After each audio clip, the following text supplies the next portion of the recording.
warahmatullahi wabarakatuh. Kami calon guru penggerak Angkatan 9 Kabupaten Blora. Saya Indun dari SDN 4 Ngerau.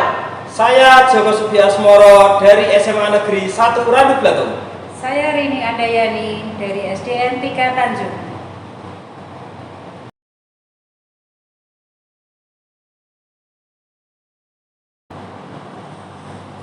Assalamualaikum Bu Indun. Waalaikumsalam Bu Rini. Bagaimana kabarnya hari ini Bu Indun? Alhamdulillah sehat. Baik Bu Indun, sebelum kita melakukan coaching, sebagai awal saya akan membuka pertanyaan kepada Bu Indun. Saya akan mendiskusikan tentang rubrik penilaiannya Bu Indun. Nah, pada coaching kali ini Bu Indun, coach dan coachee akan saya amati. Jadi selama proses coaching nanti Bu Indun dan Pak Joko akan saya amati sesuai rubrik penilaiannya Bu Indun. Apakah sudah sesuai dengan alur tirta, kemudian pertanyaannya yang berbobot, kemudian respon coaching menanggapi pertanyaan dari coach tersebut. Terus pertanyaan yang pertama Bu Indun, kompetensi apa yang akan Ibu kembangkan dalam coaching kali ini? Baik Bu Rini, kompetensi yang ingin saya kembangkan dalam proses coaching hari ini yang pertama adalah kehadiran penuh. Terus yang kedua adalah mendengarkan secara aktif. Terus yang ketiga adalah mengajukan pertanyaan-pertanyaan yang berbobot Bu Rini. Oh, itu yang dikembangkan ya Bu ya. Kemudian yang pertanyaan yang kedua Bu Indun, kompetensi mana yang Bu Indun kembangkan secara spesifik? Saya ingin mendengarkan aktif Bu. Terus kemudian saya juga akan mengajukan pertanyaan-pertanyaan yang berbobot. Oke, sekarang pertanyaan yang ketiga Bu Indun, indikator yang bagaimana yang diinginkan Bu Indun dalam proses coaching kali ini? Kalau menurut saya, indikator ketercapaian dalam proses coaching itu adalah coaching mendapatkan solusi dari permasalahan yang sedang dihadapi, yaitu dengan mengoptimalkan potensi dan sumber daya yang dia miliki Bu, serta mengetahui bagaimana cara atau langkah-langkah untuk menyelesaikan permasalahan-permasalahan tersebut. Oh ya, demikian Bu Indun praobservasinya. Sekarang silakan Bu Indun melakukan coachingnya bersama Pak Joko. Baik Bu, terima kasih. Monggo. Assalamualaikum. Waalaikumsalam warahmatullahi wabarakatuh. Assalamualaikum Bindun. Waalaikumsalam. Pak Joko, gimana kabarnya Pak? Alhamdulillah kabar baik. Mohon maaf, minta waktunya sebentar boleh Bindun? Oh iya, bisa. Silakan Pak Joko. Baiklah Pak Joko, kita ini mau diskusi membahas apa ya Pak? Begini Bindun, saya itu punya permasalahan dalam pembelajaran fisika, khususnya pokok bahasan listrik statis. Pak Joko ada masalah apa?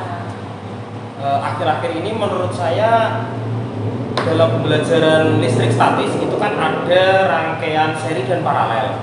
Mereka harus merangkai resistor dalam suatu komponen itu. Dan menurut pengamatan saya, siswa saya itu kurang kreatif. Mereka agak ada rasa takut dalam membuat rangkaian listrik. Dari diskusi yang kita lakukan ini, terus harapan Pak Joko itu seperti apa? Ya, yang saya harapkan nanti saya mendapatkan solusi bagaimana memecahkan permasalahan yang saya hadapi khususnya dalam pembahasan listrik statis tadi. Kalau saya amati itu, Pak Joko itu punya banyak kelebihan dan potensi loh. Wah, Bu Indun bisa aja.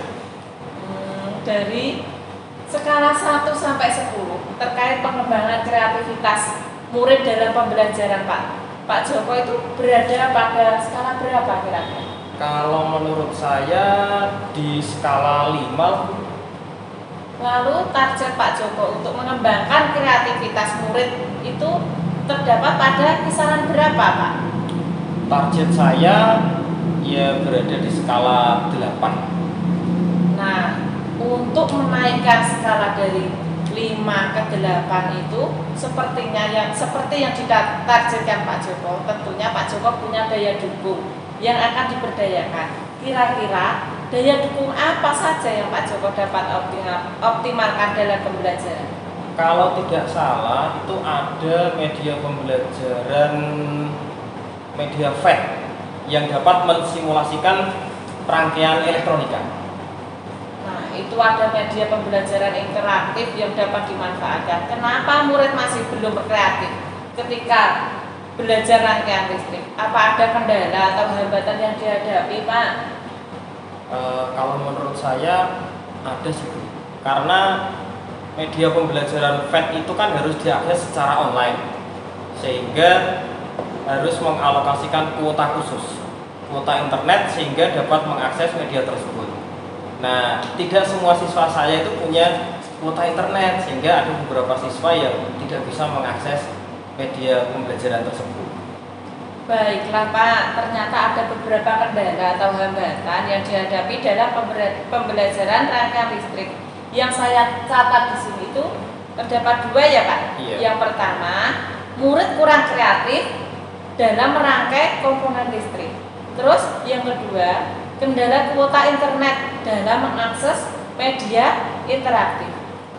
Menurut saya itu sih Bu kendalanya. Baiklah Pak Joko, kendala dan hambatan sudah teridentifikasi. Lalu potensi dan daya dukung juga ada.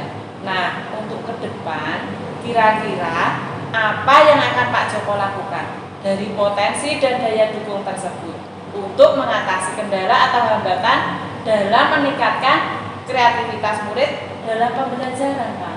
Oke, yang pertama tentu saja saya akan berusaha untuk mengenalkan kepada murid-murid apa itu komponen elektronika. Terus kemudian tidak lupa menyampaikan kepada mereka bahwa kalau kita bekerja di kelistrikan, selama kita bekerja dengan cermat dan benar, maka dapat dilakukan dengan aman. Terus kemudian yang kedua, untuk siswa yang tidak memiliki kuota internet, saya mencoba menyediakan fasilitas laptop atau komputer yang terhubung dengan proyektor, sehingga mereka tetap bisa bersimulasi menggunakan media FET itu tadi. Baiklah Pak Joko. Terus kira-kira kapan Pak Joko akan melakukannya? Menurut saya minggu depan bisa langsung dimulai, Bu. Oke, dari rencana yang kita bahas tadi, kriteria berhasil menurut Pak Joko itu yang diinginkan kriteria seperti apa? Menurut saya pembelajaran tersebut dikatakan berhasil jika siswa kreatif mampu merangkai komponen elektronika, dalam hal ini resistor. Terus kemudian yang kedua, tentu saja saya berharap murid itu mampu memahami konsep rangkaian seri dan paralel, tentu saja menggunakan post-test. Baiklah Pak Joko, dari rencana aksi yang Pak Joko sampaikan tadi, komitmen seperti apa yang akan Pak Joko lakukan? Yang pasti tetap memberdayakan rekan sejawat, ya. Saya akan berusaha untuk menjalin komunikasi yang baik dengan rekan sejawat, terutama sesama guru fisika. Terus kemudian yang kedua, berusaha untuk memenuhi kebutuhan belajar murid-murid saya. Ada nggak orang yang menjaga komitmen, yang membantu menjaga komitmen yang Pak Joko sampaikan tadi? Menurut saya ada sih, Bu. Yang pertama tentu saja Wakasarpras, karena Wakasarpras nanti membantu saya untuk memenuhi kebutuhan sarana prasarana yang digunakan untuk pembelajaran. Terus kemudian yang kedua adalah laboran, karena peran laboran itu akan dapat mendukung saya ketika pembelajarannya dilakukan dengan metode praktek di laboratorium. Ada lagi Pak? Saya rasa hanya itu saja, Bu. Itu. Oke Pak Joko, dari diskusi yang kita lakukan ini Pak, sudah tercapai yang diinginkan oleh Pak Joko? Alhamdulillah, saya merasa lega dan terbantu. Terus kemudian apa yang menjadi permasalahan saya juga sudah ada titik terang. Terima kasih Bu Indun. Alhamdulillah, saya juga ikut senang Pak mendengarnya. Apakah ada lagi yang perlu didiskusikan Pak? Saya kira itu Bu Indun. Terima kasih atas waktu yang sudah diluangkan untuk membahas permasalahan saya. Sama-sama sama Pak Joko. Oh iya Pak Joko, minggu depan kita ngobrol-ngobrol lagi ya tentang rencana aksi yang sudah Pak Joko lakukan tadi. Oke, siap Bu Indun. Kalau begitu saya undur diri Bu Indun. Terima kasih. Assalamualaikum. Waalaikumsalam. Silakan Pak Joko. Assalamualaikum Bu Indun. Waalaikumsalam Bu Lini. Nah, tadi Bu Indun telah melaksanakan coaching bersama Pak Joko. Nah, sebelum penutupnya Bu Indun ya, saya akan memberikan beberapa pertanyaan pasca observasi.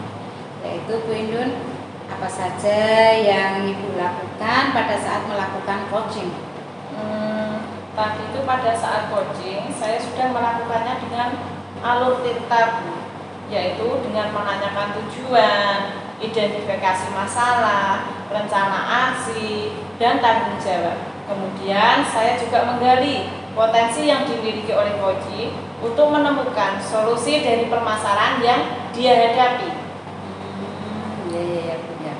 Oke Bu, saya Bu sebagai observer tadi juga mengamati prosesnya. Saya juga akan menyampaikan Bu dari hasilnya coaching Bu Indun tadi Ya. bahwa Bu Indun itu tadi sudah sesuai dengan alur tirta. Kemudian Bu Indun juga sudah menggali dengan pertanyaan-pertanyaan yang berbobot. Kemudian coach dapat menemukan solusinya juga. Seperti itu Bu Indun. Terus kemudian pertanyaan yang terakhir yaitu Bu Indun ya, kompetensi apa yang ingin dikembangkan setelah melakukan coaching tadi Bu Indun? Untuk kompetensi yang ingin saya kembangkan ke depannya yaitu saya ingin mendalami Bu dan memahami alur tirta tersebut sehingga menjadi lebih baik lagi dalam melakukan proses coaching dalam alur tirta. Iya, demikian Bu Indun observasi kali ini, semoga bermanfaat bagi kita semua. Ya, Saya tutup ya Bu Indun ya. Ya, Bu. Assalamualaikum warahmatullahi wabarakatuh. Waalaikumsalam warahmatullahi wabarakatuh. Terima kasih Bu Lini.